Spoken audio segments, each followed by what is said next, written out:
Hello again and welcome back to the PhatPhish Guitar Studio. I'm Dave and in this video we're going to be talking about cadences. What are cadences? What is a cadence?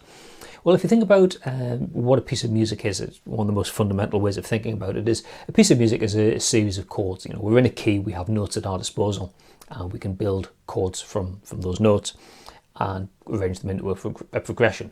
And the cadence is basically the two chords from the progression that you finish on. So it's about how we bring a progression or a section of music or a piece of music to a close.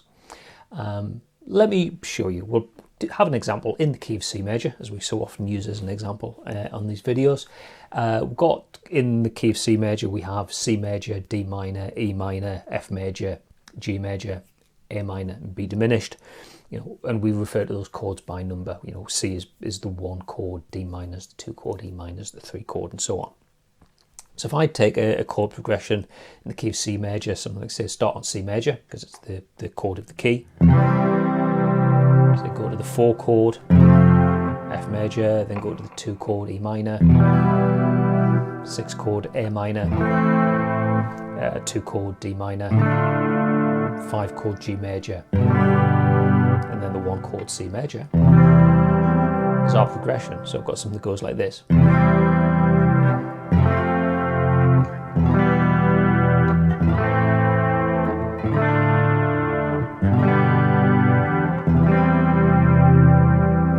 That series of chords there, the 5 chord to the 1 chord, from G major to C major, that's the cadence. And that particular example is what we call the perfect cadence.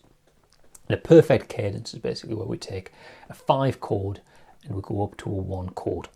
It's very effective as a way of closing a piece of music and bringing a piece of music to a finish, because we're finishing on the chord of the key. You know, up to this point, you've heard a series of chords in the progression. Your ears got tuned in. You're acclimatized, if you like, to the key. You're hearing the notes and the chords and the tonality of C major. So to finish on a C major chord is a very resolved, natural place to rest. And we're preceding that with a 5 chord, a G major. And that works really well because the most natural place that any chord wants to go is to take the root note up an interval of perfect fourth. So from G to C. And that gives you a very natural way for the chord to go from 5 to 1. It finishes on the 1 chord. It brings everything nicely to a close. It gives you, that's a really good way, like I said, to finish a piece of music, because it just sounds rested and resolved. As with so many things in music, it's, you know, we talk about tension and release. This is release. This is resolution. This is a natural place for the piece of music to end. The perfect cadence, 5 chord to 1 chord. Next one to talk about is the Plagal cadence. The Plagal cadence is like the perfect cadence in that it finishes on the 1 chord. So in this example, we're going to finish on C major. But rather than going from the 5 chord to the 1 chord, we go from the 4 chord to the 1 chord. So whereas in the perfect cadence, we went from G to C, 5 to 1. In the Plagal cadence, we go from F major to C major, from the 4 chord to the 1 chord. So putting that into the context of a chord progression, again in the key of C major.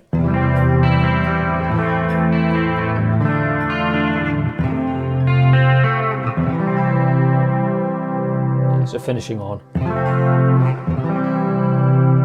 That's got quite a finished sound, a different sense of finishing to the perfect cadence, but still got quite a resolved sound. And sound should put you in mind, I think, of church music. The name, the Plagal cadence. It's also sometimes referred to as the Amen, or for our American cousins, the Amen cadence, because it's got that sound. You might hear at the end of a piece of church music the Amen, bringing the piece of music to a close. And quite resolved, so that's the Plagal or Amen cadence. Now both those examples finished on the 1 chord and had quite a resolved sound. The next one we're going to look at is what we call the imperfect cadence. And this is almost like the opposite of the perfect cadence, in that we're not going to finish on the 1 chord. We're not going to finish on the key in the key of C major. We aren't going to finish on the C major chord. We're actually going to finish on the 5 chord. So in the key of C major, we're going to go from C major and finish on a 5 chord of G major.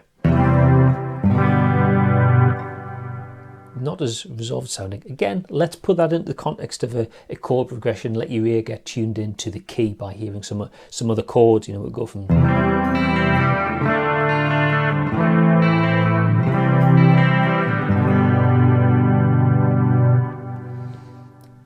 Now you know we've come to the end of something because I've stopped playing. It's all gone quiet, but it doesn't sound as at rest as the other cadences did because we're not on the 1 chord. Your ears had a series of chords, you know, it could have been a few seconds like this, or it could have been, you know, minutes in the case of a full piece of music. You get tuned into the key and then you're not landing on the chord of the key, you're landing on something else, so it sounds a little bit unresolved.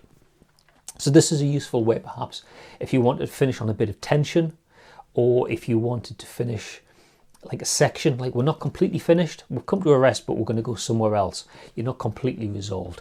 Yeah, it's something like the imperfect cadence, finishing on a 5 chord is a useful way to go. Now, all the examples here, I'm just using like basic major or minor chords. And obviously, we've got other chords available on each degree. You know, we could use 7 chords or, you know, extended chords or whatever. And with different chord types, it can help to accentuate the sense of tension or release.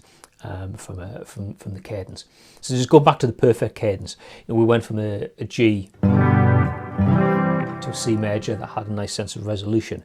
Now on the 5 chord, I could play a G major. I could play a G7, a dominant 7 chord. Now that is even more unresolved sounding. Dominant 7's got quite an unresolved sound because there's an interval of a diminished 5th between the 3rd and the flat 7th degree, which doesn't sit quite happily. So that really wants to go somewhere. You know, that's really screaming to be taken away from there to another chord. And C major is a natural place to go.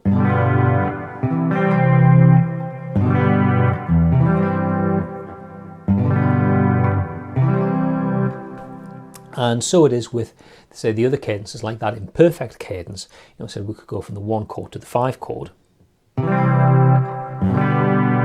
How about if we go from the 1 chord to the 1 dominant 7th chord?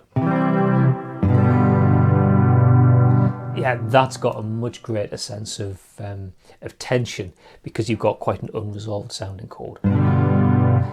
You know, great way to leave the listener hanging and say, okay, we're going to take this somewhere else, or to leave them feeling a little bit anxious at the end of a piece of music. It's not completely resolved. So that's the imperfect cadence, also sometimes called the dominant cadence because it finishes on the 5 chord or the dominant chord. And the last cadence I want to talk about is the one that I learned when I was learning music theory. I learned it as the interrupted cadence. But another fairly common name for it is the surprise cadence, and I think that's probably a more apt name because it does come as a bit of a surprise. The unique selling point for this cadence is you're not finishing on a strong chord like the 1 chord. You're finishing on the 6th. It's not a strong chordal sound of the key. So in the key of say C major, we could go from a 5 chord to a 6 chord. Put that into the context of a chord progression to give your ear the opportunity to get tuned into the sound of C major and have a bit of expectation as to what resolved sounds like.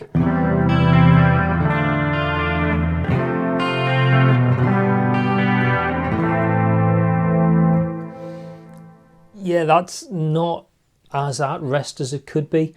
That example there went from the 5 chord to the 6 chord. You could go from the 3 chord to the 6 chord, or from the 2 chord to the 6 chord. Like I said, the point about the surprise cadence or the interrupt cadence is you're finishing on the 6 chord. So why am I telling you all this? What's the importance of knowing what the perfect cadence is and the imperfect cadence and all of this jazz? Well, partly it's so you know what they are. If you see something written down in some text where somebody refers to finishing on the perfect cadence, well, you know what they're talking about. They're saying you finish the progression by playing a 5 chord and then playing a 1 chord. So it's a way of knowing what the names mean. But also, even if you don't know the names, it's something to think about. It's something to consider when you're writing your own chord progressions. With composition, there's no one right way to do things. Sometimes the more effective things are to do things slightly wrong. Music's one of those things where once you need first to understand the rules, so you know what your boundaries, what your guidelines, what your framework is, and then you can start to selectively break things and bend the rules a little bit to make things more interesting. But it's the guiding principles that you live by. The idea of what will sound tense. Something will sound tense if it's not necessarily part of the key, or it's not something that's a strong sound within the key. You want release. What is release? Release is something that's a strong sound, a strong tone within the key. And so it is with cadences. You understand what a perfect cadence is. You have a very strong sense of resolution by going from a 5 chord to a 1 chord. So when you're writing your own chord progressions, if you want that real sense of closure at the end of a piece, this is the end of a piece. It's not the end of a section. It's not the end of a movement. It's the end of the piece overall. You're probably aiming to finish on a tonic chord, on the 1 chord, and going there from the 5 chord is a strong way to lead the listener in. It's not the only way to do it, but it's something to consider as an option because it will be very effective. Like I say, no right way or wrong way, but it's helping you to understand kind of like how music works. All the examples there, like I said, are in the key of C major, and just basically working with open chords around the bottom end of the neck. Take these ideas, transpose them to other keys, use different chord inversions, different chord shapes around the neck, and hear how a perfect cadence in the key of C major played with open chords sounds like a perfect cadence in the key of D major played around here with bar chords or something like that. You've still got that sense of going from a 5 chord to a 1 chord. Anyway, plenty there for you to think about and to go away and practice. Okay, I hope you found that useful and interesting. If you did, please click the like button down there. If you really enjoyed it and you want to see the videos that I post on the channel, then please click subscribe, which is also down there, and click the bell icon, and that way you get notified anytime I upload any new content onto the channel. You're welcome to leave a comment, but I don't always get notified by YouTube when people leave comments. So if there's something specific you want to ask me, whether it's about music theory, guitar playing, guitar gear, anything at all, you're better off going here, fill that form in, question comes direct to me, and that way I can get around to answering your question in a future video. Okay, that's all for now. Thanks for watching, and I'll see you next time. Bye for now.